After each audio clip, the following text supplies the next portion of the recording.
1978 നിലമ്പൂർ ബാലേട്ടൻ ഒരു പടം ചെയ്തു, അന്യരുടെ ഭൂമി എന്ന് പറഞ്ഞിട്ട്. അതും കല്ലായും പുഴയും തടിയും പശ്ചാത്തലമൊക്കെ ആയിട്ടാണ് ചെയ്തത്. അത് കഴിഞ്ഞ് പിന്നെ 82 സുറുമയിട്ട് കണ്ണുകൾ, അതും ആ ഭാഗങ്ങളൊക്കെ തന്നെ. ഇത് കഴിഞ്ഞ് 86 ഫസ്റ്റിലാണ് ശ്രീനിവാസൻ ഇവിടെ വന്ന് അരക്കിണർ വന്ന് എന്നെ വിളിക്കുന്നത്. ദൂരെ ദൂരെ ഒരു കൂട് കൂട്ടാം, അരോമാമണി സാറിൻ്റെ പടം. മോഹൻലാൽ ഒരു വ്യാജ സർട്ടിഫിക്കറ്റിലൂടെ ഒരു അധ്യാപകനായി വരുന്നതിൽ ഒരു സ്കൂൾ ബാക്ക്ഗ്രൗണ്ടാണ്. അപ്പം കുറേ അധ്യാപകർ കാണും. അതിൽ ഒരു അറബി മുൻഷിയായിട്ട് നീ ചെയ്യണമെന്നാണ് ശ്രീനിവാസൻ വന്ന് വിളിച്ചപ്പോൾ ശരി ഓക്കെ എന്നാണ് അഭിനയിച്ചു. സിനിമയ്ക്ക് മുമ്പുള്ള നമ്മളുടെ കാലഘട്ടം ഇവിടെ അല്ല, ഈ പ്രദേശമല്ല, ഇത് അരക്കിണറാണ്. അത് കല്ലായും പള്ളിക്കണ്ടിയും പഴയ തടിയളവും നാടകവും ഇതെല്ലാം കൂടിയായിട്ട് അവിടെ നിന്നാണ് സിനിമയിലേക്ക് വരുന്നത്.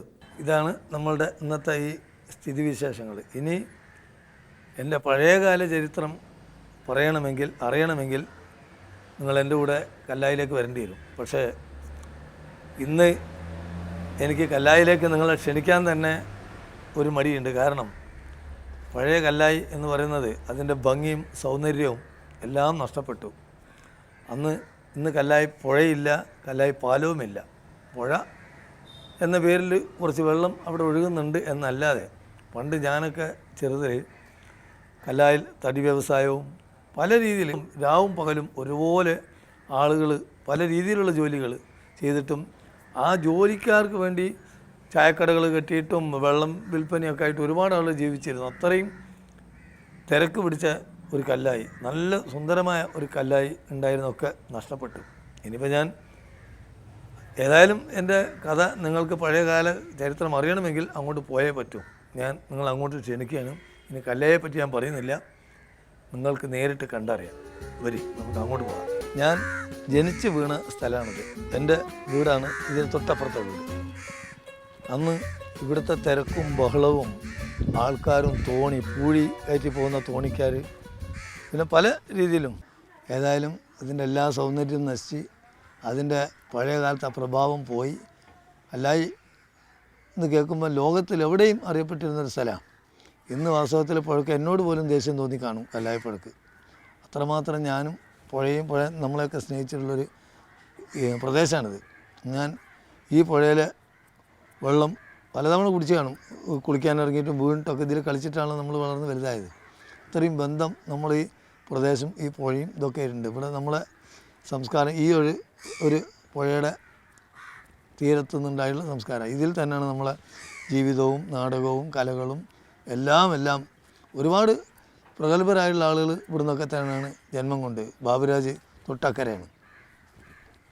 ഒരുപാട് കലാകാരന്മാരും സാഹിത്യകാരന്മാരും ഒക്കെ ഈ പ്രദേശങ്ങളെ വളരെയധികം സ്നേഹിച്ചിട്ടുണ്ട്. ഒരുപാട് ആൾക്ക് ഈ പ്രദേശത്തിൻ്റെ കാലാവസ്ഥ ഗുണകരമായിട്ട് ഏറ്റിട്ടുമുണ്ട്. തൊട്ടടുത്തായിരുന്നു NP മുഹമ്മദ് എണ്ണപ്പാടും, തൊട്ടപ്പുറത്ത് SK പൊറ്റക്കാട്. ഇങ്ങനെ ഒരുപാട് ആളുകൾക്ക് ഈ പുഴയും ഈ പരിസരവും ആയിട്ട് ബന്ധമുണ്ട്. ഇത്രയും മനോഹരമായൊരു സ്ഥലം ഈ രീതിയിൽ നശിച്ചു. അതിന് ആരോട് എന്ത് പറയും, ആര് പറയും? ആ കാലത്ത് രാത്രി ഉറങ്ങലും ഇവിടെ തന്നെ മരത്തടികളിൽ ഇവിടെ പന്തലിടും. ഓല കൊണ്ട് പന്തലിട്ട് ഇതിൽ തന്നെയാണ് നമ്മൾ ഉറക്കും കളിയും ഊണും എല്ലാം ഇവിടെ തന്നെ. അല്ലാതെ ജോലി ഇവിടെ വീട്ടിലേക്ക് പോക്കൊന്നുമില്ല. ജോലി കഴിഞ്ഞിട്ട് വീട്ടിൽ പോയി കുളിച്ച് വന്ന് ഉറക്കും ഇവിടെ തന്നെയായിരുന്നു. അത്രയും ഈ പ്രദേശമായിട്ട് നമ്മൾ ബന്ധമുണ്ട്. പണ്ട് ഇവിടെ സൈക്കിൾ ആർട്ട് പ്രൊഡക്ഷൻസ് എന്നൊരു ക്ലബ്ബ് ഉണ്ടായിരുന്നു, ഒരു കലാസമിതി. PN ആലിക്കോയ, അബ്ദുറഹിമാൻകുട്ടി, അങ്ങനെ പല പേരും നടത്തിയിരുന്നത്.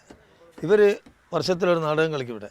ആ നാടകം കണ്ടു കഴിഞ്ഞാൽ ഞങ്ങൾ അത് കഴിഞ്ഞ് വന്നിട്ട് ഇവിടെ ഈ പുന്നപ്പന്തൽ എന്ന് പറയും, ഈ തടി ഇട്ടിട്ട് അതിന് മുകളിൽ പന്തലൊക്കെ ഇട്ടിട്ട് അവിടെ ഇരുന്നിട്ടാണ് നമ്മൾ ഈ റിഹേഴ്സലിൽ നിന്ന് നമ്മൾ അതിലോരോ കഥാപാത്രങ്ങൾ, നീ അജയർ, ഞാൻ മുല്ലാക്ക, മറ്റവൻ ബ്രോക്കർ എന്നൊക്കെ പറഞ്ഞിട്ട് എടുത്തിട്ട് ആ നാടകം വീണ്ടും ഞങ്ങളിവിടെ കളിക്കും, ഈ വീടിൻ്റെ പരിസരത്തൊക്കെ.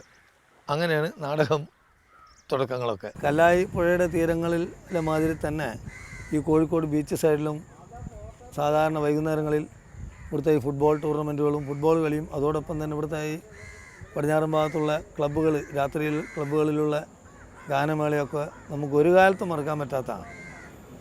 അതിൽ സജീവ പങ്കാളിയാവുന്നത് എപ്പോഴും ബാബുക്കാണ്, ബാബുരാജ്. ഇങ്ങനെ ഒരുപാട് വലിയ കലാകാരന്മാർ ഇവിടെ ജീവിച്ചു. അവരോടൊക്കെ ഒന്നിച്ച് സഹവസിച്ച് ജീവിക്കാൻ കഴിഞ്ഞതാണ് ഞാൻ ഒരു കലാകാരനായതും എനിക്കുള്ളൊരു ഭാഗ്യവുമായിട്ട് ഞാൻ കണക്കാക്കുന്നത്. ബാബുരാജ്, SM കോയതൊക്കെ ഇന്ന് ഒരു ഓർമ്മ മാത്രമായി തീർന്നു. എന്നാലും ലോക അവസാനം വരയ്ക്കും അവരുടെ പാട്ടുകൾ, അവരുടെ സംഭാവന നിലനിൽക്കും.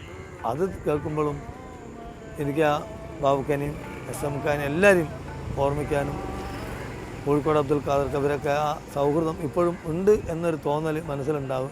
അതൊരു വലിയൊരു സന്തോഷം തന്നെയാണ്.